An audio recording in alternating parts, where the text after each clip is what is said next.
Happy Monday, football fans. Welcome in to NFL Daily by Chat Sports. My name is Moose. Thanks for hanging out with me on the show today. A new week means new rumors, all this time from our guy, Albert Breer, one of the NFL insiders. And on this episode, some updated free agency stuff from him, plus one trade candidate that is now apparently slow playing his trade market.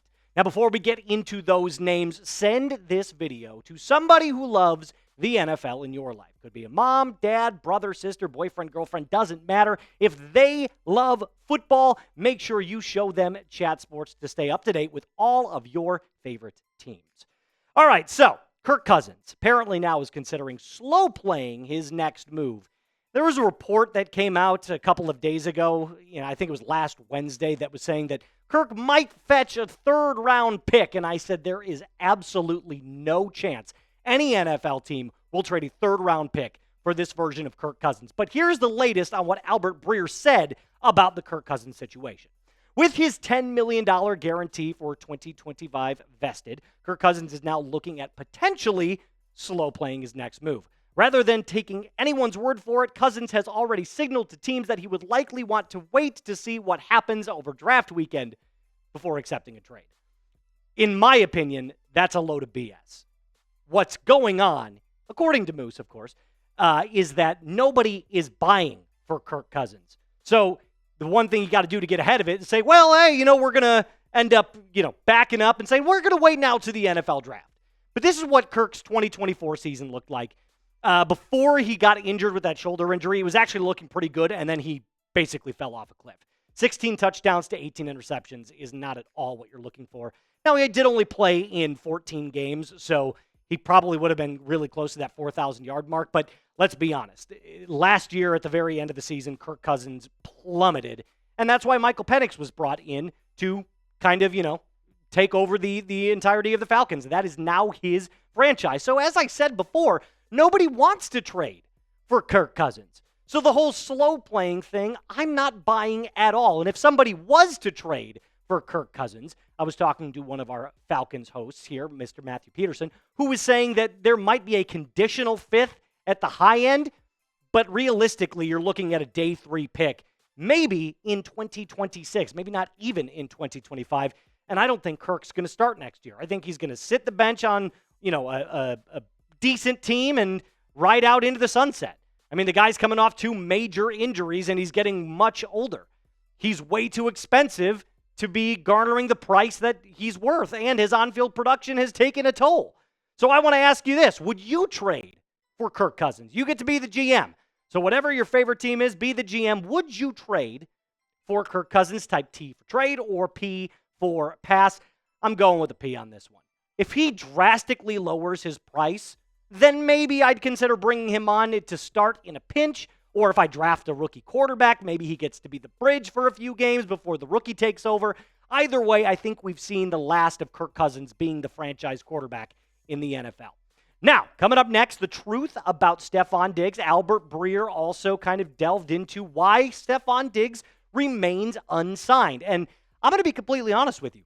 Stefon Diggs being unsigned is kind of an enigma to me. I realize he's coming off the ACL tear, so that's got to give some teams some pause. But we're only 2 years removed from Stefon Diggs being one of the best wide receivers in the NFL. Now, here's what Breer had to say about Stefon Diggs. He said, there's this idea out there that a 31-year-old 4-time Pro Bowler is a pain in the rear end. And I'm not going to say he hasn't been at times. That being said, here's what else I know.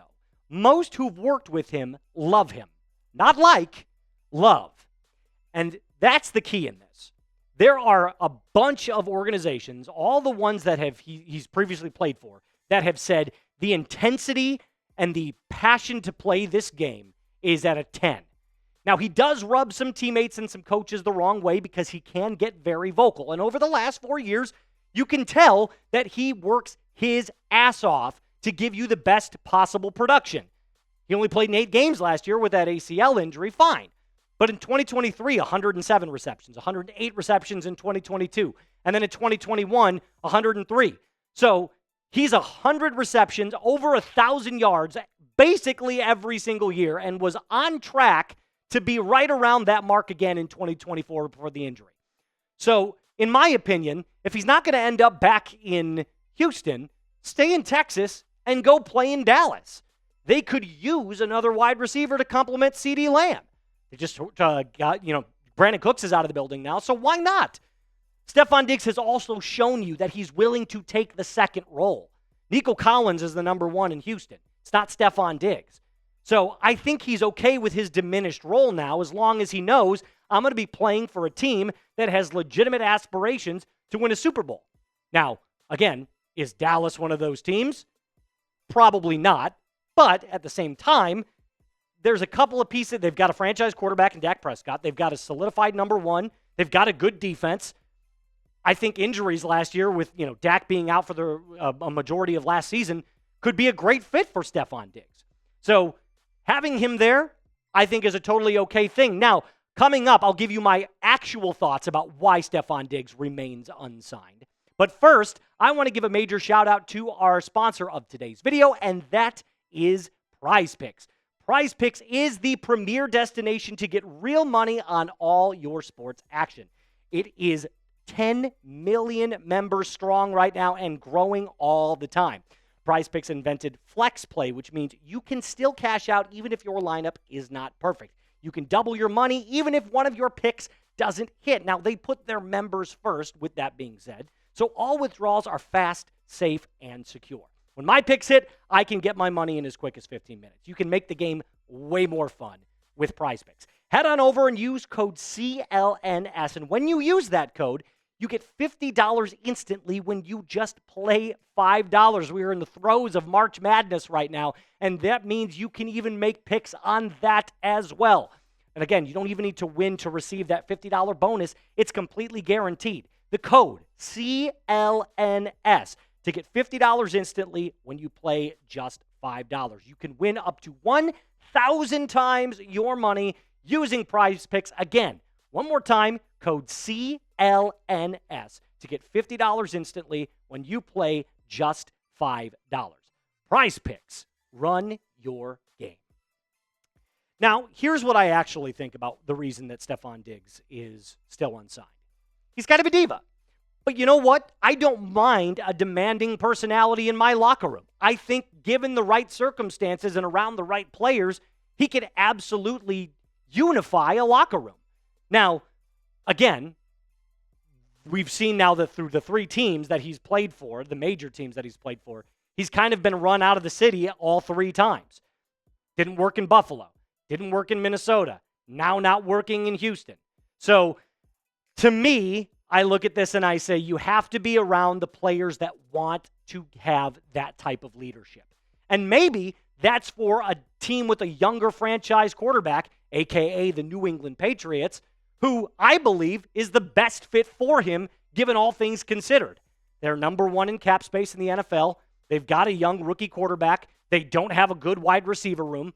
But then again, playing with his brother is not a bad idea either. So maybe that is back in Dallas. But here's what I'm going to ask you to do. Choose a team for me. Could be any one of these three options right here. If you think he's going to go to the Patriots, type N.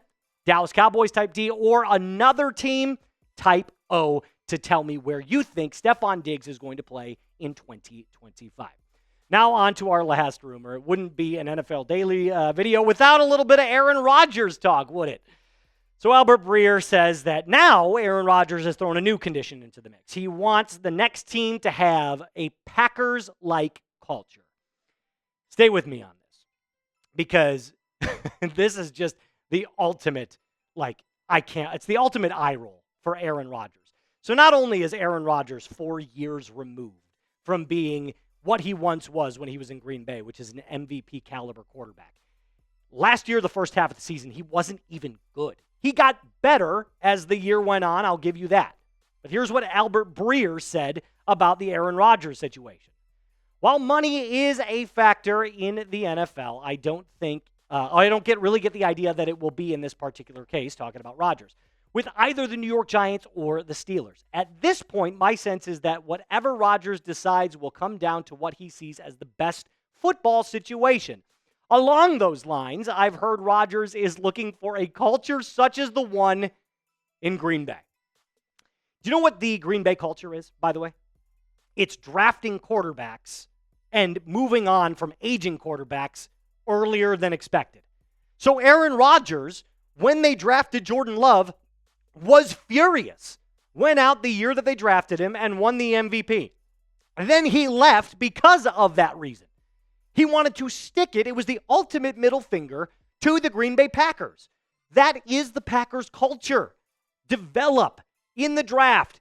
Draft quarterbacks. Brett Favre, Rodgers, now Love. 3 franchise quarterbacks in a row. 2 of them are guaranteed Hall of Famers. So he left because of their culture, and now you're telling me that he wants a culture like the one there? I mean, I'm just sick of all this nonsense with Aaron Rodgers. It's just him making sure that his name constantly stays in the media. And it is just beyond annoying. It is beyond frustrating. And in my opinion, at this point, if you're not going to sign with either the Steelers or the Giants, it's time to retire. And you can make a decision, right? What's holding everything up? The money? Because if that's the case, then I get it. But if there's other reasons where you're still up in the air, it's like, well, football, I want the best organization, and I want to go to the team that's, the best football situation for me. Come on, man. Like, you've got 2 options. The better one is the Steelers, and you know it. So stop wasting everybody's time. So here's what I'm going to ask you. Different Aaron Rodgers question. Should Rodgers consider retiring heading into 2025? Listen, you could always come back, right? Tom Brady did it. He retired, then unretired, then re-retired. So you could take a year off. Consider it a sabbatical, almost, if you will, for Aaron Rodgers. I'm typing my yes. I'm so sick of hearing his name in the media right now. I would just like it better if he crawled into his house, did another darkness retreat, and did ayahuasca till his heart's content. But that's just my opinion. Let me know what you think in the comment section below. That's going to do it for us on today's episode of NFL Daily. Remember to subscribe, like the video, and share this with a friend who has either seen one of our videos and wants to get more updated or has never seen it and wants to subscribe. Either way, lock us in as the premier destination for all of your favorite sports action. My name is Moose. Until next time, be cool.